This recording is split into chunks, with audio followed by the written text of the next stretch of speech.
Please come and take your seats. We'll be starting in 5 minutes.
Welcome to the Ethical Society of St. Louis. Platform is about to begin. Please have a seat.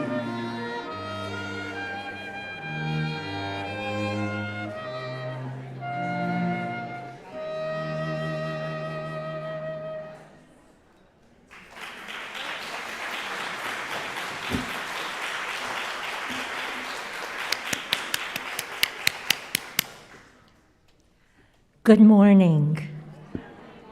Good, joyful morning. I'm Melody Dubois, today's platform host, and my pronouns are she and her. Let's all be grateful we can gather together today in a spirit of shared values and fellowship. Whether you're a longtime member or a first-time visitor, we're so glad you're here.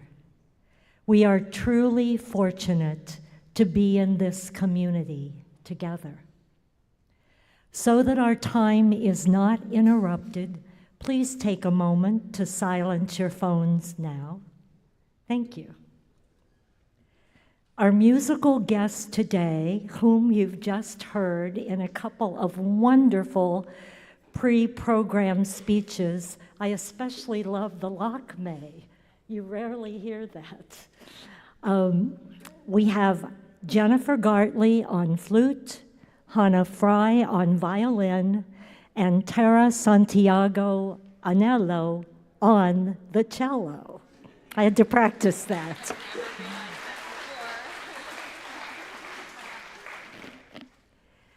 Their first selection today will be the first of Joseph Haydn's 4 London trios. And throughout the program, we'll get one of the 3 movements with each piece. So we'll be getting the entire C major trio this morning. So now we'll hear the Haydn London Trio number 1 in C major, the first movement, Allegro Modato.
Thank you.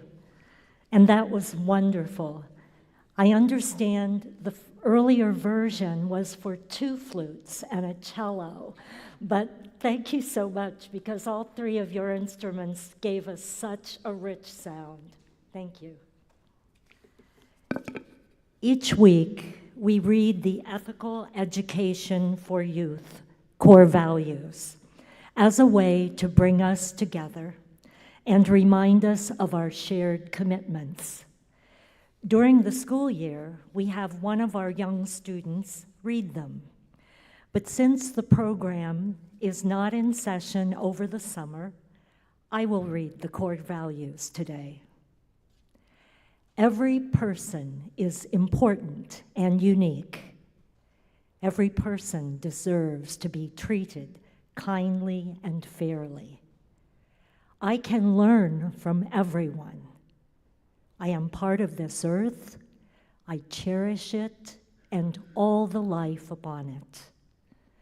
I learn from the world around me by using my senses, mind, and feelings. I am a member of the world community, which depends on the cooperation of all of us for peace and justice. I can learn from the past to build upon the future. I am free to question. I am free to choose what I believe. And I accept responsibility for my choices and actions. I strive to live my values.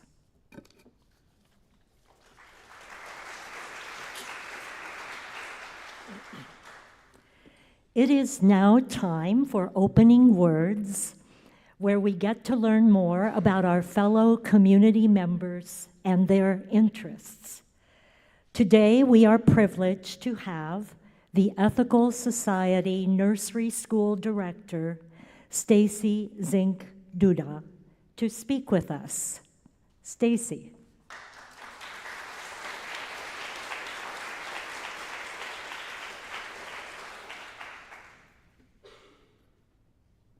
Hello, my name is Stacy, and I'm the director at the Ethical Society Nursery School. And here in the third row with all the tie-dye t-shirts are all my teachers.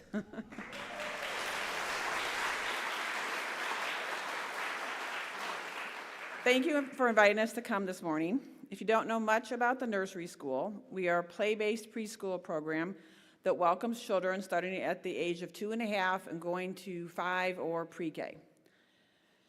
Our school and community includes families like yours that are attracted to the humanistic message of recognizing the importance and worth of every human being. Like you at the Ethical Society, we foster a caring, supportive community that are dedicated to respect, compassion, and integrity. Like you, many of our families celebrate holidays in a secular fashion and do not want religious aspects taught at school. Like you, we are accepting of families and children, no matter who they identify as, their race, ethnicity, and sexuality. Last year, our school had families come from 18 different zip codes in the St. Louis area that were attracted to that welcoming message. Through play, our teachers promote positive social skills as they seek to encourage the natural curiosity and creativity of the preschool child. Our children do not use any screens at school, do not have iPads, computers, phones, or TVs. Instead, we encourage arts, crafts, hands-on learning, and messy play that many parents may not be so keen to engage in at home. Our teachers have varying backgrounds that they bring to the classroom, and we work together to assist each other when concerns arise. These varying backgrounds of the teachers include former elementary teachers, teachers who have worked with children on the autism spectrum, occupational therapy assistant, teachers who have worked or volunteered in nonprofit institutions, former nannies, and more. We have a wealth of knowledge that we share with each other to ensure that we are providing a caring and loving environment for our children. Our teachers love to use the outside space we share with you here at the Ethical Society. Each class spends 35 to 45 minutes outside in the playground, and the youngest classes also enjoy the side porch in the mornings for some good sensory and gross motor exploration.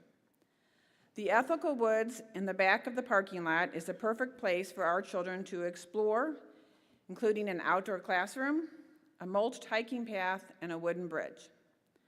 A former Ethical Society nursery school student completed the restoration of that area for his Eagle Scout project last year.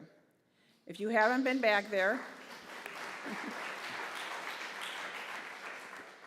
you should take a short hike. It's very nice. Yesterday, we had a parent work day, and we cleared it off with weeds and the trees that had fallen. So it's nice pathway back there now. Our small ES&S classrooms and our low teacher-to-child ratio allows us to really get to know the children and the families in our school. I would like now to ask the teachers to stand as I call their names. Becky Schaustack, Jenny Bosworth, and Carrie Harding-Mickle. These three I'll teach in our green room, which is our youngest children, 2.5 to 3.5-year-olds. Next is Jamie Reese and Jen Frakes, and they teach in the blue room with the 3.5 to 4.5-year-olds.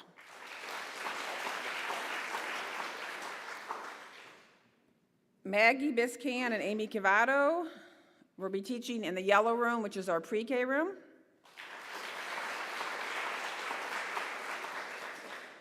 We expanded our lunch bunch program this year to include all 5 days, and we have Nancy Siegel. She'll be joining us to work most of the lunch bunches and also be a sub for us. This is a great and talented group of teachers, and we're all excited to start the school year on September 3rd. So, thank you.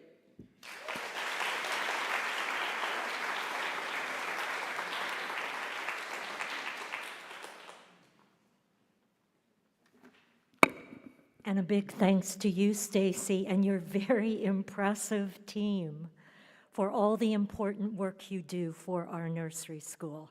Thank you. If you are a member and would like to share opening words, we will gladly get you on the schedule. You can contact our interim director, Amy Miller, or Carol Beer, or send an email to the platform speakers team. Now let's welcome Jennifer, Hannah, and Tara back to the stage for Haydn's London Trio No. 1, the second movement, Andante.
Thank you again.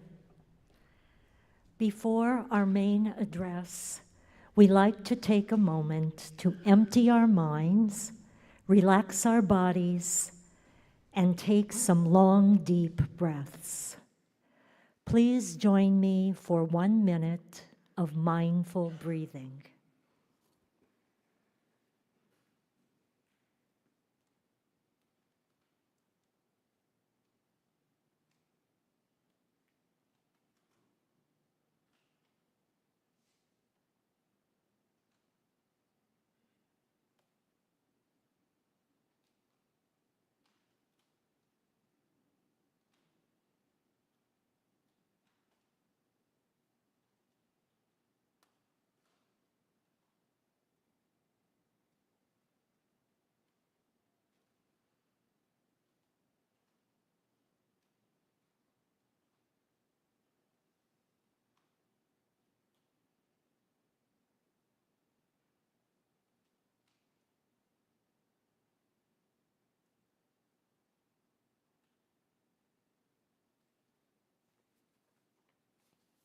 Thank you. It is August, which means it's Members Speak Month, and we get to hear even more from our amazingly talented Ethical Society members. Our speaker today is Brian Vandenberg. Many of you know Brian for his fervent advocacy in the Climate Action Now team. A psychologist by profession, Brian is truly multifaceted. I feel fortunate that my paths have crossed with his in various activities, such as the Philosophy Discussion Group, the Metropolitan Opera Films, and a Wash U Ollie class on post-bebop jazz. So I'm very interested and intrigued to be hearing his words today. Brian will discuss what is the meaning of life, playful absurdity. Welcome, Brian.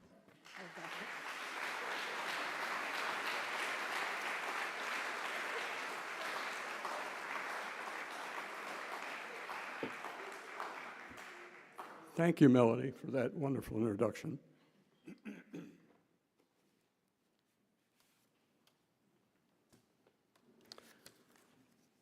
So, I have a tendency to stray from the mic when I talk. So if that happens, raise your hand and that'll cue me to get closer if you can't hear me. So I want to thank the Platform Committee for inviting me to talk to you today. It's a privilege, and I hope they won't regret their decision.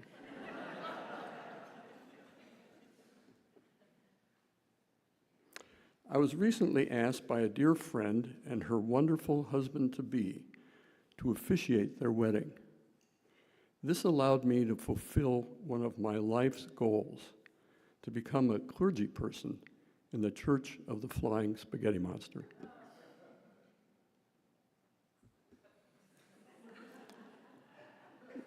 The ordination process was not difficult.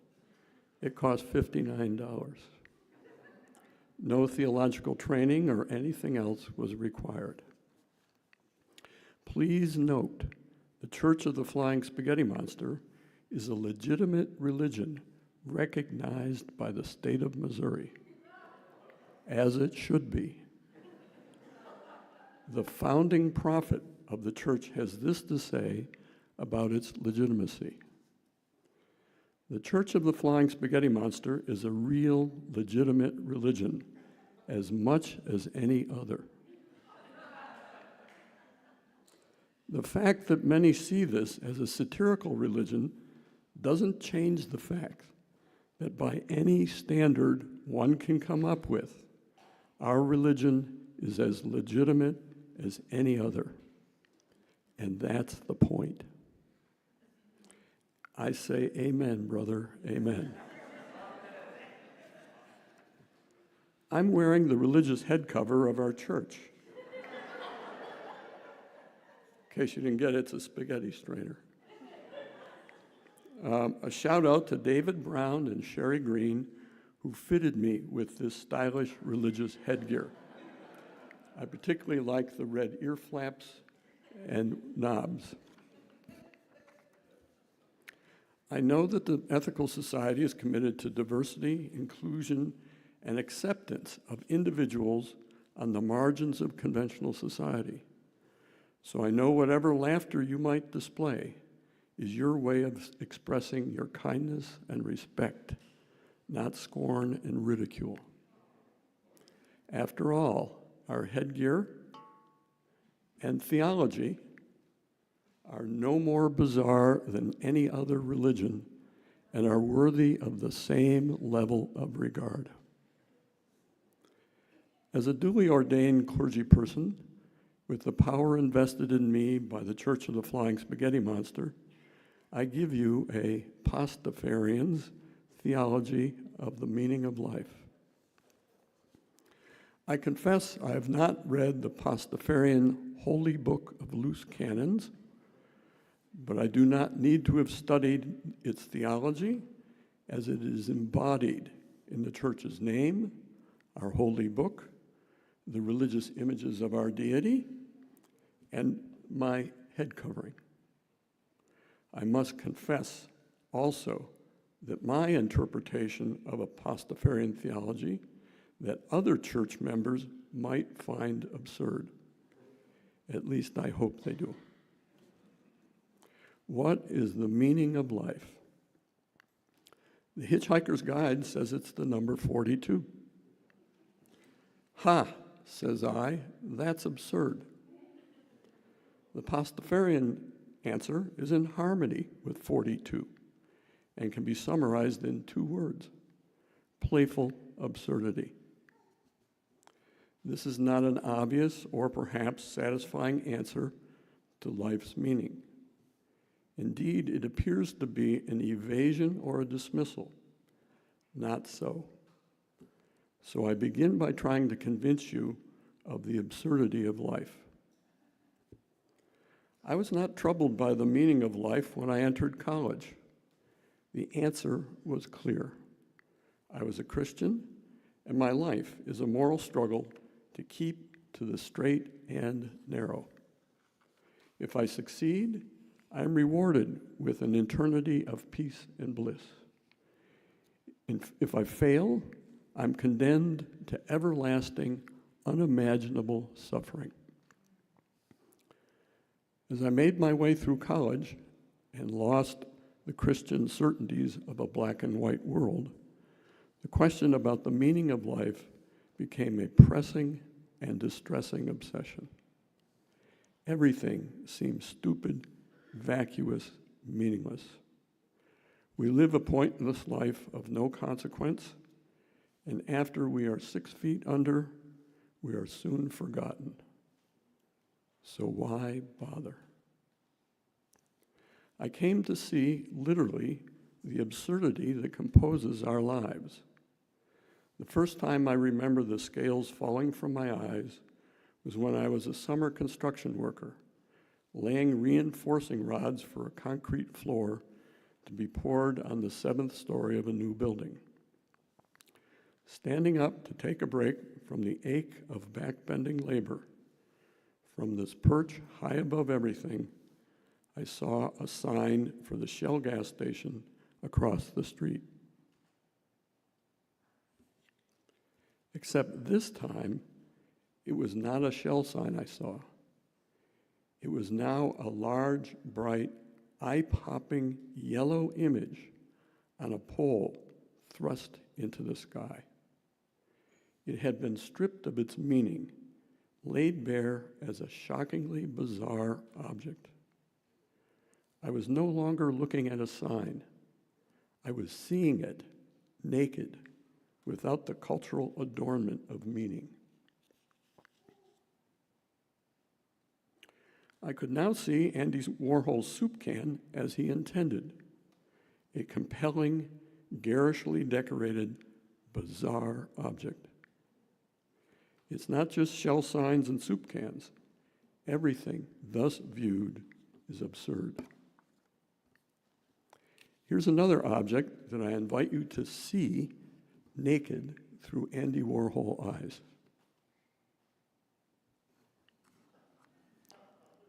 This is Marcel Duchamp's work of art that he labeled Fountain in 1917.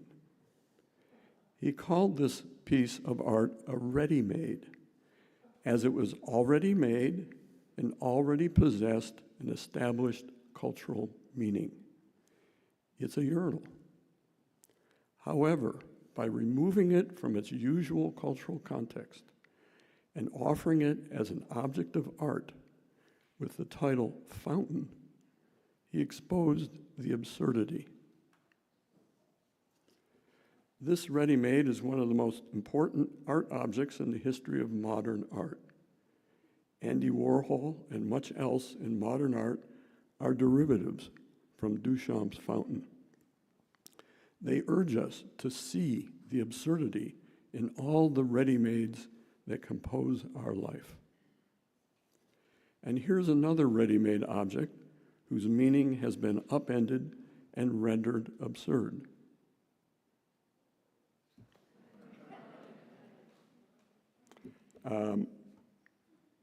Seeing undermines the assumed rock-solid meanings of our everyday, mundane world. Our experience of the mundane results from our being socialized into the ready-made world of familiar meanings, established routines, communal habits, and cultural rituals that render the world obvious, given, and straightforward. Seeing can be thrilling and exhilarating, but it also can be frightening and deeply disturbing.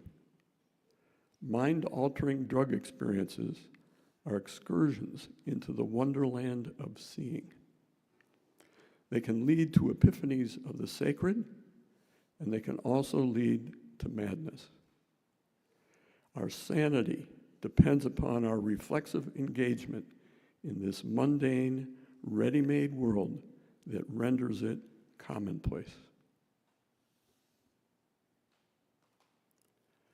We also speak nonsense.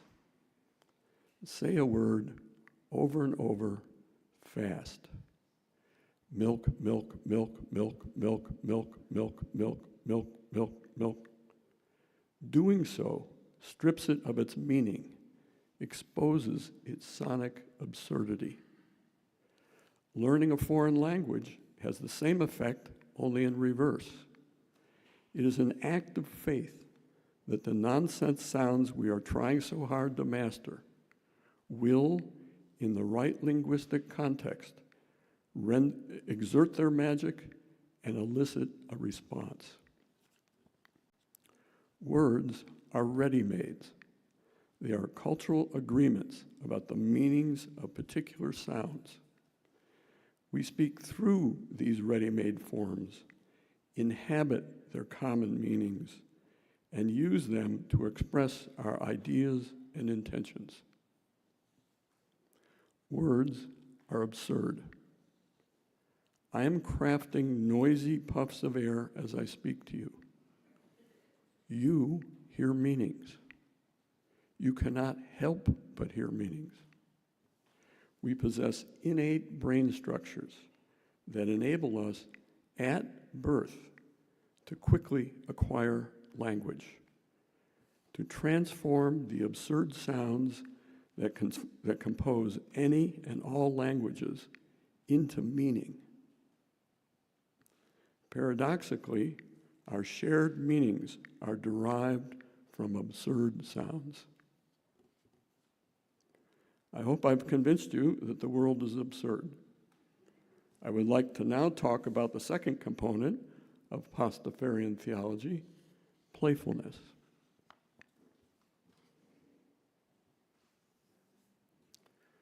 Humor, jokes, puns, satire, and parody derive their force by upending our assumptive expectations.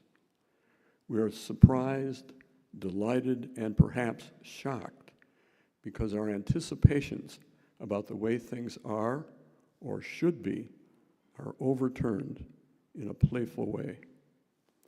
This playful upending occurs because we are just kidding, don't really mean it, which allows for transgressing without consequence. Deep truth can be stated or hinted at while just kidding. Indeed, these playful romps are subversive, allowing us to safely explore alternative possibilities and truths. Comedians are frequently the ones that offer the most penetrating observations of contemporary morals and mores, politics and religion. They are our modern-day tricksters and fools who throughout the ages have poked fun at kings and princes, mocked the sacred and the cherished, and sneered at tradition and convention.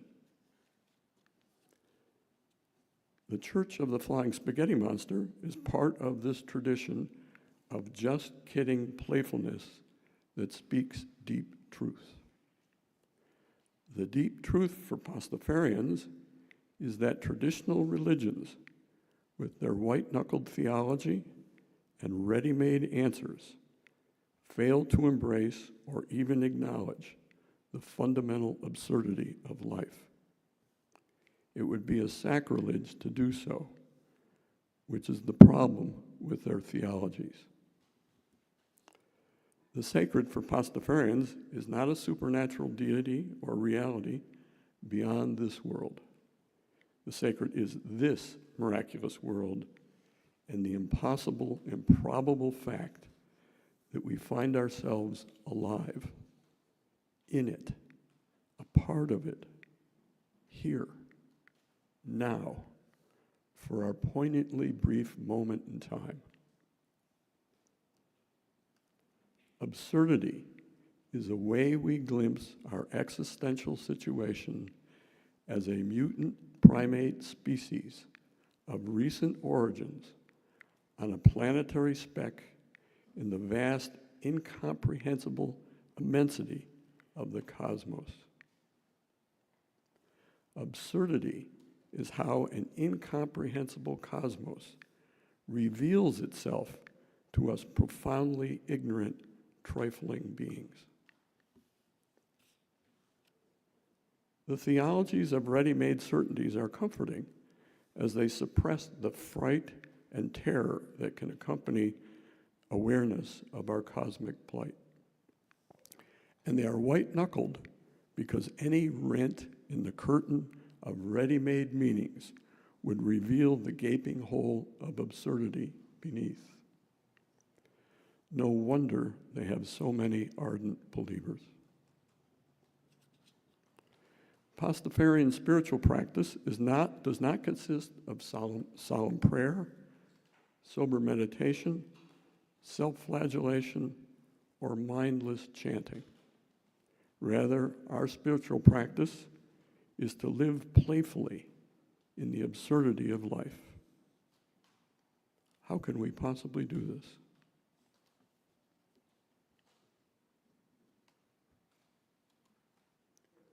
Golf offers an example of how we can do this.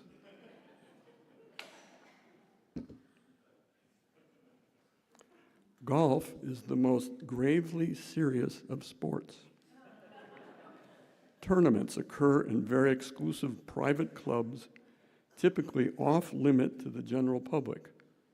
Attire is country club conservative. Caddies carry a golfer's clubs and serve up the desired club for each shot. The crowds are silent during play.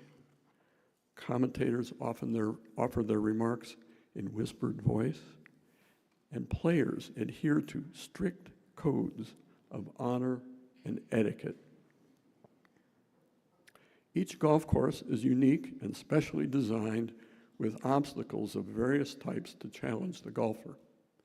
Narrow fairways, strategically placed bunkers, sand traps, trees, and water obstacles, tall grasses to make it rough on a player who strays there, and tilted, undulating putting greens with difficult cup placements that prevent simple straight-line putts to the hole.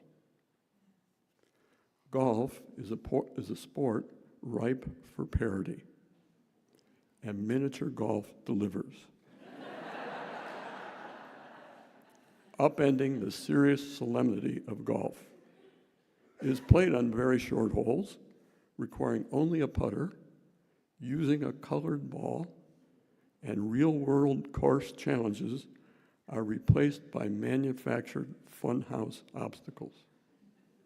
You can stroke your way on a glow-in-the-dark course with underwater themes of mermaids, sharks, and giant clams, or putt your way through a Victorian house with holes based on a labyrinth board, or you can play in the basement of a funeral home with death-themed holes, including a coffin, of course, and guillotine hazards.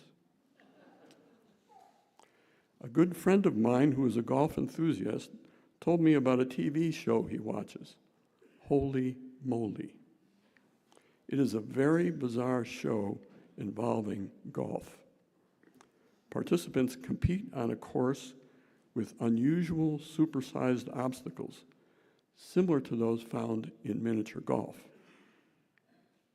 What makes Holy Moly unique is that the players must run a gauntlet of crazy obstacles after putting, such as mounting a giant rotating plastic hot dog.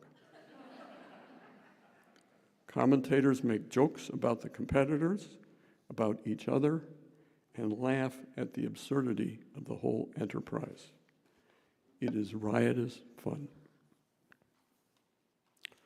Holy Moly is a parody of miniature golf that is also a parody, multiplying the absurdity quotient and highlighting the absurdity of golf itself. All this serious effort just to hit a ball into a hole? Why bother playing golf? Such a pointless enterprise. Life is golf writ large. All this serious effort, to what end? Why bother playing life? Such a pointless enterprise. Are golf and life absurd? Of course. Does that make them meaningless? Of course not. Those who are most likely to say all this serious pursuit just to hit a ball into a hole, why bother playing golf? In my experience, are those who do not play golf. That's because once you play the game, open yourself up to the divots, roughs, and hazards, you also experience the joys of the game, the satisfying smack of club to ball, the shots out of the rough onto the green, the putts into the hole. The absurdity of our lives is our cosmic heritage, but the meaning in our lives is found within the more humble circumference of our joys and sorrows, loves and losses, aspirations and regrets, commitments and values. The absurd becomes meaningful when we are fully engaged in playing the game. The answer to pointless absurdity? Tee it up.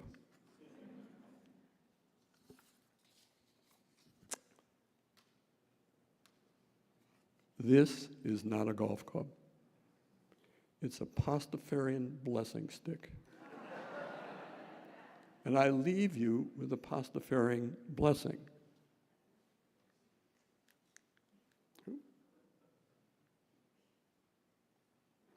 Carbo diem.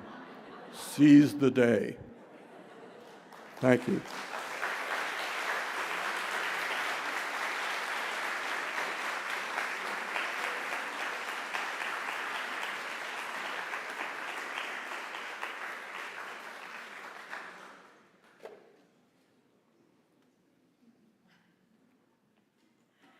Thank you, Brian, for your very thought-provoking words and your mischievous sense of humor.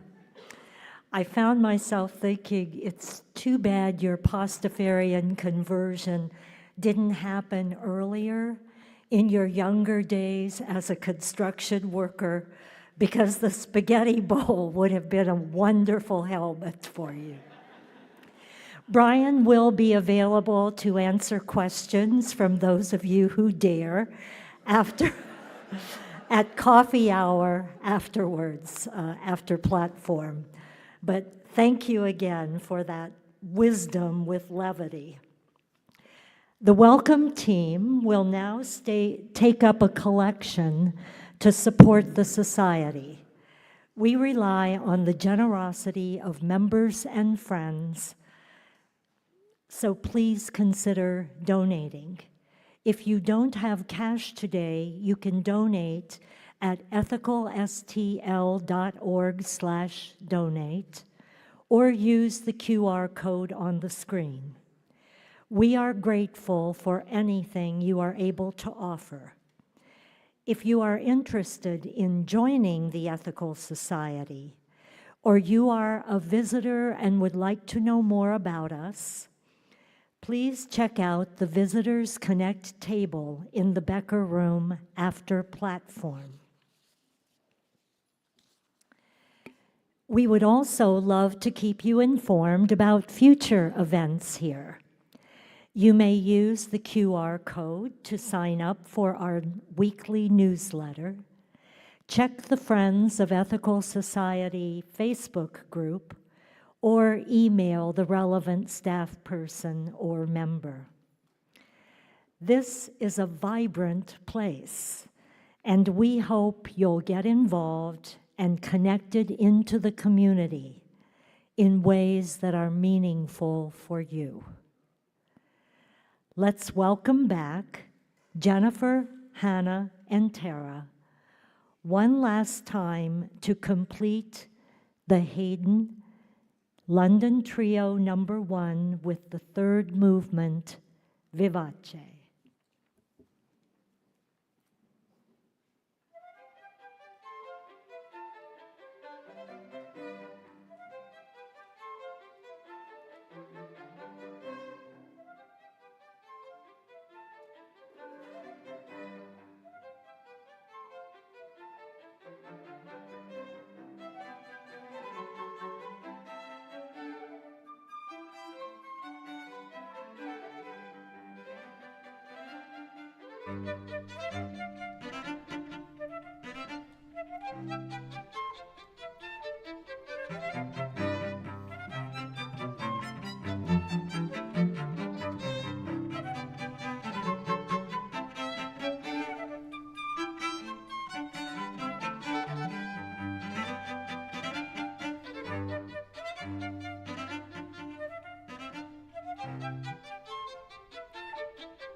Thank you again. It's such a great way to start our Sunday, and we really appreciate the artistry each of you shared with us. And thanks to each of you for being here today, for yourselves and for each other. I hope today's platform helped you feel more connected to one another and motivated you to get involved. I invite you to spend more time in community today. There is coffee in the Becker room downstairs, and Brian. And if you don't know where that is, just follow the crowd down the stairs or elevator. As a final reminder, we are closed next Sunday for the Labor Day weekend, but we very much look forward to seeing all of you here on September 8th for our fall kickoff. Have a great rest of your day.